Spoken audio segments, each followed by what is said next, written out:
Yes, hello, and welcome to this online class. I'm sorry that we have to meet like this, but thankfully it's just for one class, and we will be continuing this topic in class as well. So bear with me, we'll get through this as quickly as possible. Hopefully it'll be at least a little entertaining, and then we will pick up where we leave off today in class and continue talking about prepositions. But today we're talking about prepositions of time.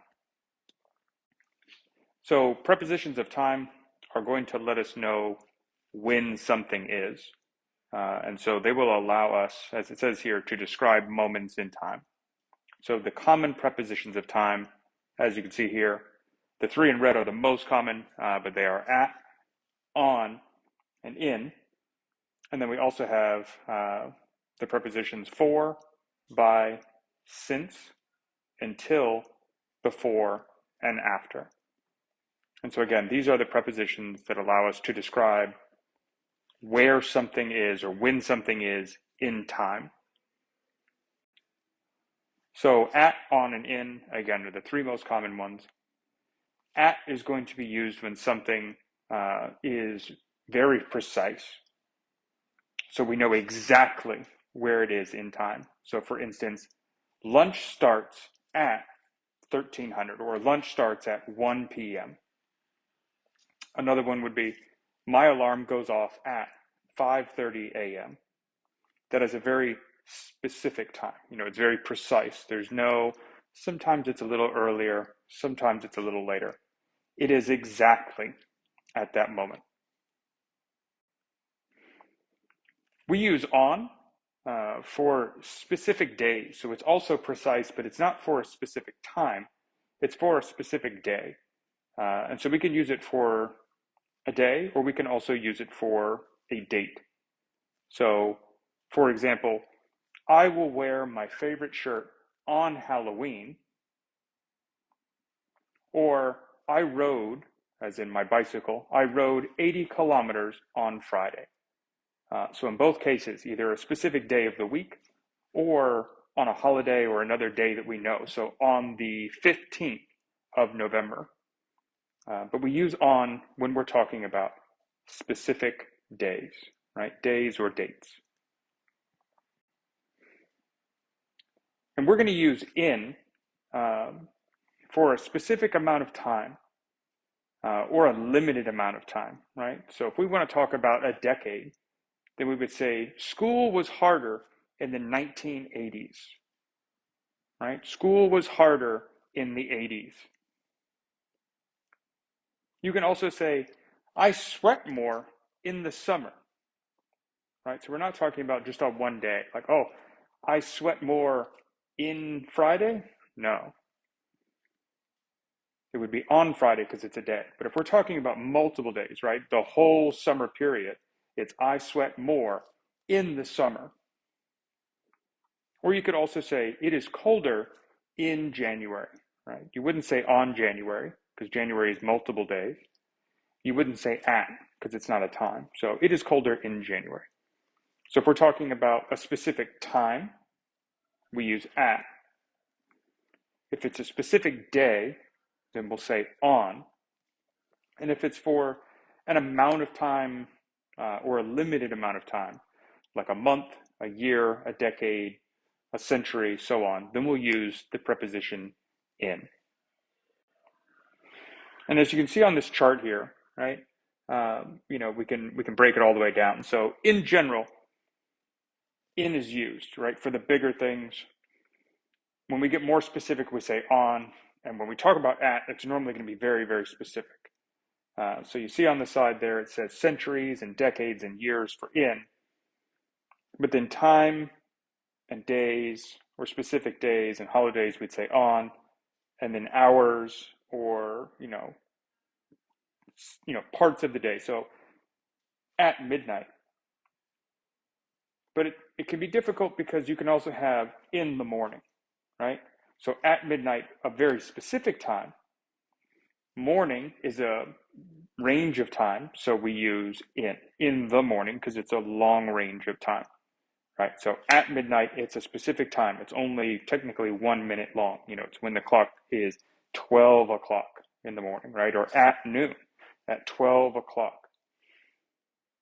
But for any other amount of time, so the morning or in the afternoon, that's a range of time, right? So let's look at some of the others, right? So the preposition for is going to be used to describe a duration, right? So how long has something been going on? So I have been a teacher for 10 years. Or, you have been watching this video for 5.5 minutes, right? Or you have been studying English for 1 hour, today. So for is going to be describing how long something has been going on. And so we will use the preposition by when something has a precise end time. So it's not that it has to end then. It can finish earlier, but there's a cutoff. It can't be after that. So the example here is, you must turn in your assignment by 4 o'clock. Can you turn in your assignment now? If it's before 4 o'clock? Yes. Can you turn it in after 4 o'clock? No. Maybe it won't get graded, or maybe you will get a 0, or you will get a bad grade. So by means that there is an end time. It doesn't have to be all the way to there. You don't have to go to the limit, but you have to do something before that time because there is a cutoff, right? So for another example, you need to finish your volunteer hours by the time you graduate.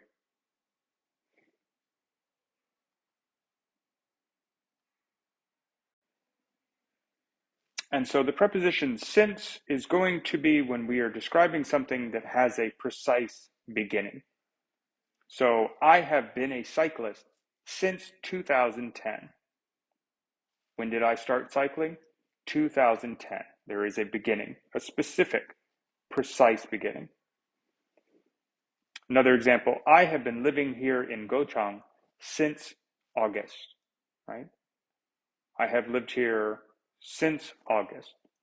I did not live here before that, but we know the beginning was in August and it's continuing now. I still live here, right? So you have been alive since birth. As long as we know the beginning, we can use the word since. Until is, going to go along with that. Now we have a precise ending, right? So you can go outside until it rains, right? So we know once it starts raining, you have to stop. You must come inside. Or maybe you need to study until 10 p.m., right? After 10 p.m., I don't know what you can do, but you must continue studying until at least 10 p.m. That is the cutoff before you can do something else.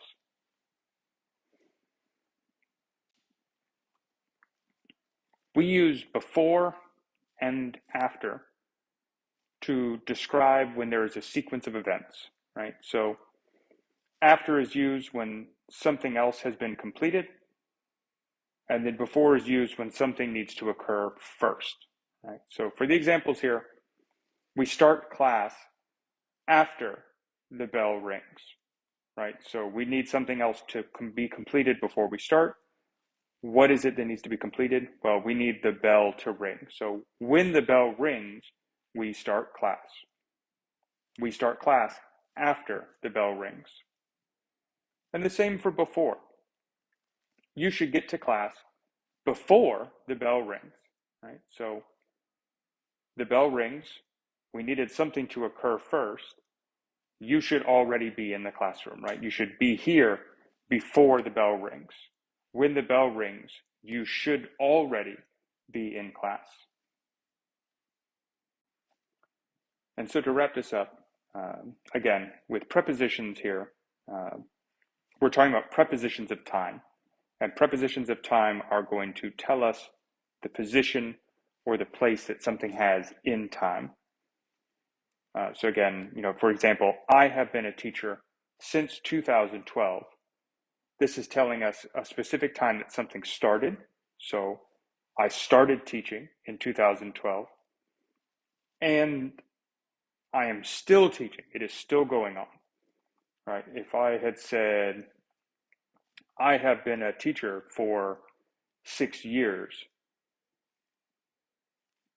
it could mean that I have been teaching from now 6 years back, or it could also be that I was a teacher for 4 years, and then you don't know when those 6 years were. You don't know, were they in a row? Was it 2006, 7, 8, 9, 10, 11?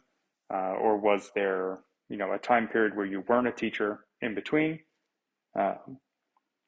So you need to be careful with which preposition you use if you want to be very specific about what time you're talking about. But that's all these are, right? These are prepositions of time. We just want to know when something is happening. Is it now? Was it before? Will it happen in the future? And so what I want you to start thinking about for our next class is your schedule and how you can describe your schedule using these prepositions of time, right? So we see them here. We have at, on, in, before, after, until, by, for, ago, and since.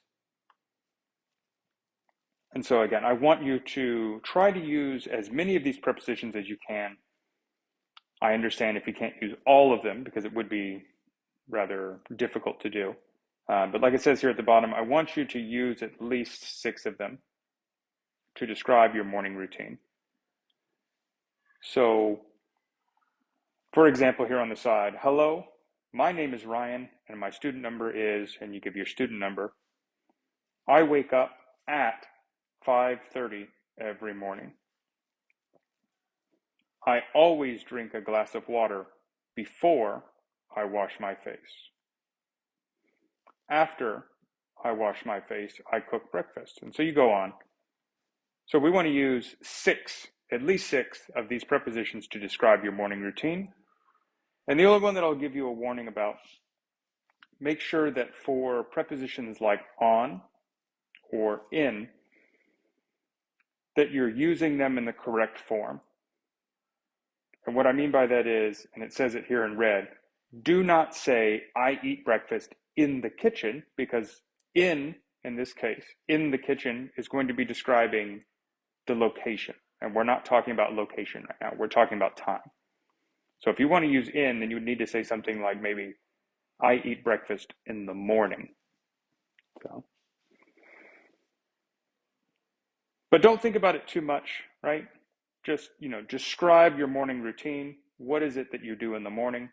Try to use at least 6 of the prepositions to describe your morning routine, and be ready to talk about it when we come back to school next week. All right. Hope you guys have a good week, and I will see you guys later. Bye.